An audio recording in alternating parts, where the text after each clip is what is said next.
Hello বন্ধুরা, তোমরা কেমন আছো? আশা করি সবাই খুব ভালো আছো। Alex909 ব্লগিং চ্যানেলে একটা ছোট্ট ভিডিওতে তোমাদের স্বাগতম। তো আজকে আমি রীতিমতো টাইম মতো অফিসে চলে এসেছি, আর একটা ছিল আজকে গাড়ির ডেলিভারি।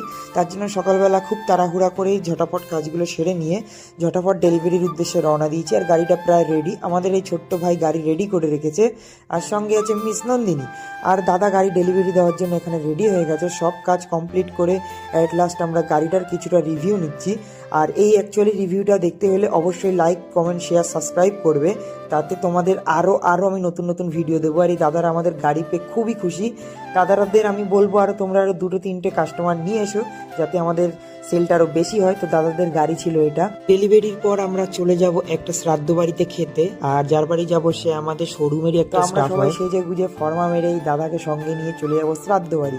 আচ্ছা, কেউ ভেবো না এটা শ্রাদ্ধ বাড়ির ব্লগ করছি, এটা কিন্তু মিনি শর্ট। তো রীতিমতো সময় মতো 3টের সময় শ্রাদ্ধ বাড়ি গিয়ে আমরা এখন জায়গা খালি নেই বলে বসতে পারিনি, আর এই দাদুটার ছিল শ্রাদ্ধ। ও তো শ্রাদ্ধ বাড়ির ব্লগই বলতে হবে গাইজ। তো রীতিমতো টাইম মতো আমরা খেতে বসে গেছি এখানে, আর খাবার প্লেট এখনো সরায়নি, তার জন্য আমরা একে অপরের মুখ দেখছি। তো দেন ডাল, ভাত, পাবদা মাছ, বেগুনি, কত কিছুই না আইটেম ছিল, এক সেবার একে এক আইটেম। ঠিক আছে, খেয়ে দিয়ে হয়ে গেছে, পেট পূজা সমাপ্ত করে এখন আমরা চলে গেছি ফটোগ্রাফি করতে।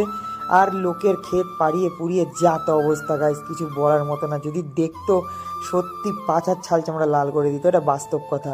তো চলো বেশি দেরি না করে, সময় নষ্ট করে বাড়ির উদ্দেশ্যে রওনা দিই। বেলা হয়ে গেছে। ভিডিওটি কেমন লাগলো অবশ্যই লাইক করে দেবেন। Bye bye.